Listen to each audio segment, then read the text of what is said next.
Wow!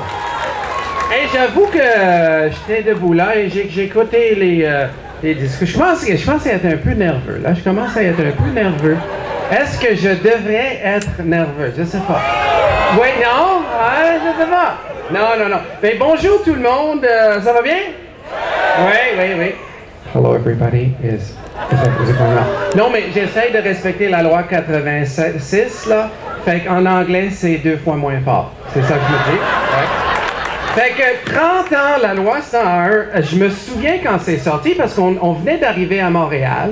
Mon père s'est fait transférer, il a accepté un job à McGill.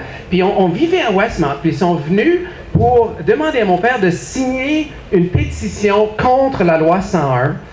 Puis mon père a dit non, ça ne l'intéressait pas de signer cette pétition-là parce qu'il trouvait ça tout à fait normal que le Québec veuille assurer la pérennité du français. Et les gens étaient complètement flabbergastés, ils n'en venaient pas, qu'ils disent non. Et puis c'est là aussi que j'ai appris le mot ostracisé, parce qu'après ça, même les témoins de Jéhovah venaient plus chez nous. C'est pour vous dire. Mais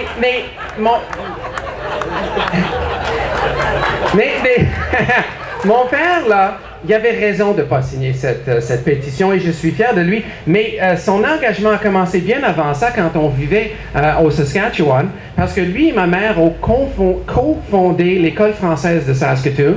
Et ça fait maintenant cette année 40 ans que ça existe et c'est encore là. Oui. Mais c'est parce qu'ils ne voulaient pas que leurs enfants aient le même handicap qu'eux et soient unilingues anglophones. Alors, ils ont fondé cette école et ils étaient bien fiers de ça. Puis je suis très content pour leurs beaux idéaux. Mais pour moi, finalement, c'était plus a pain in the ass. Parce que, je le disais moins fort, parce que, non, mais je me faisais battre par tout le monde. Les petits anglophones de l'école en face, pour l'autre, j'étais un fucking frog parce que j'allais à cette école-là.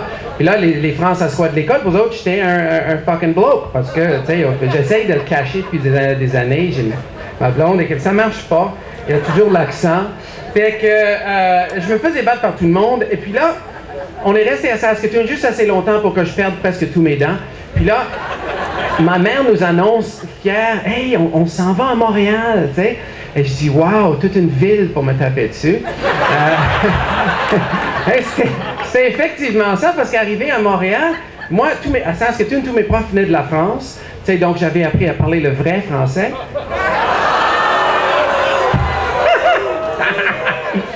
Fait que non, mais sérieusement, j'arrive à Montréal, je parlais vraiment comme ça. Je disais, excusez-moi de vous interpeller si promptement, monsieur, mais je m'interrogeais à savoir si vous pouviez m'indiquer le chemin à prendre pour me rendre à la bouche de métro la plus rapprochée. Hein? De que c'est? Ah, pardon, loin de moi l'idée de vous importuner de la sorte dans une langue avec laquelle vous n'êtes point familier, mais encore eût-il fallu que je le suce. Ah, il dit, OK, là, je viens de comprendre, c'est le métro Baudry, chef. Ouais.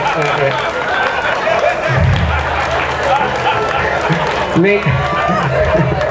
Excusez-moi. Bon. Non, mais sérieusement, aujourd'hui, je ne vois pas pourquoi les anglophones auraient peur de la loi 101.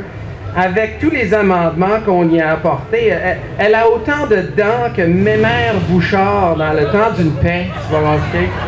On est passé de la loi 63 au Bill 22, la loi 101, la loi 178, la loi 86, la 171, la 104. C'est pas compliqué, pas une loi, c'est une autoroute. C'est pour ça que la loi est aussi fragile qu'un viaduc, tu vas remarquer. Non, mais honnêtement, je ne comprends pas ceux qui ne tiennent pas plus que ça à protéger la langue française. C'est tellement une belle langue. Hein? C'est vrai. D'ailleurs, une de mes pick-up lines préférées, c'est vous avez une belle langue. Est-ce que je pourrais l'essayer? Je vous aime beaucoup.